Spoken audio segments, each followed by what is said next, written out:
कहते हैं मौत से बड़ा डर होता है अधूरे बदले का, और अगर आत्मा वापस लौट आए तो वो सिर्फ दिखती नहीं, छूती भी है।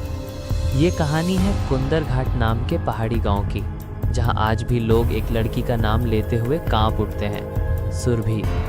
लोग कहते हैं उसकी मौत हादसा नहीं, छल था, धोखा था। कहानी शुरू होती है अर्नव से, एक डॉक्यूमेंट्री फिल्म मेकर। भूत प्रेत, काली घटनाएं, रहस्यमयी मौतें, उसका विषय यही था। उसे सुरभि के केस पर फिल्म बनाने का मौका मिला।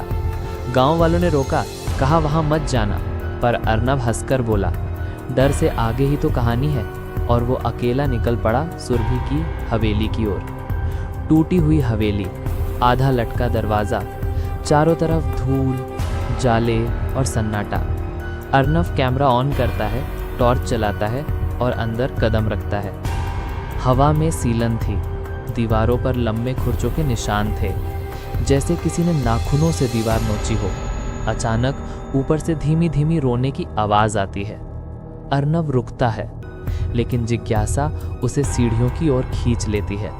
हर कदम के साथ आवाज़ और साफ होती जाती है। सीढ़ियाँ चटक रही थीं, हवा भारी थी, जैसे कोई उसे ऊपर आने का इंतज़ार कर रहा हो।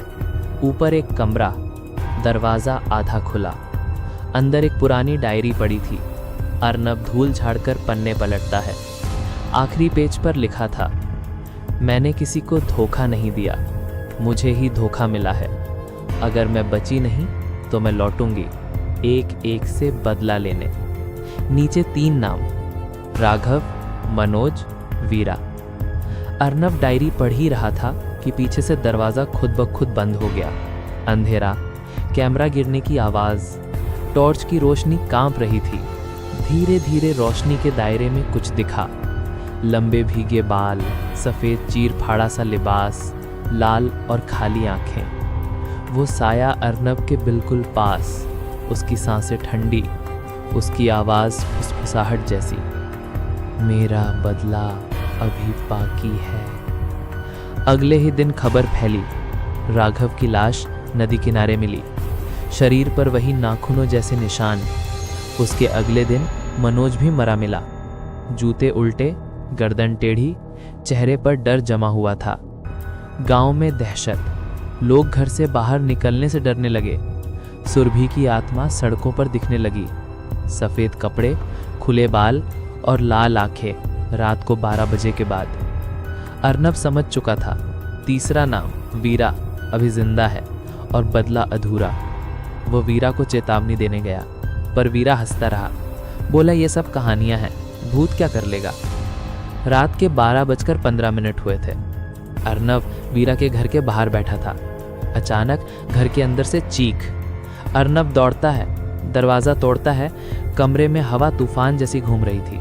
मध्य में वीरा हवा में लटकता हुआ, चेहरा नीला, और नीचे फर्श पर खून से लिखा था, अब मैं मुक्त हूँ। दीवार पर धुंध की तरह सुरभि का चेहरा उभरता है। वो मुस्कुराती है, धीरे धीरे गायब हो जाती है, बस ठंडा सन्नाटा छोड़कर। अर्नव के हाथ में आज भी वो डायरी है। लोग कहते हैं कभी कभी उसके पन्ने रात को खुद पलटते हैं। हवा में एक धीमी आवाज़ सुनाई देती है, बदला पूरा हुआ या अभी बाकी है। और अगर कहानी ने रोंगटे खड़े कर दिए हों तो चैनल को सब्सक्राइब ज़रूर करें, क्योंकि अगली कहानी शायद आपके शहर की हो।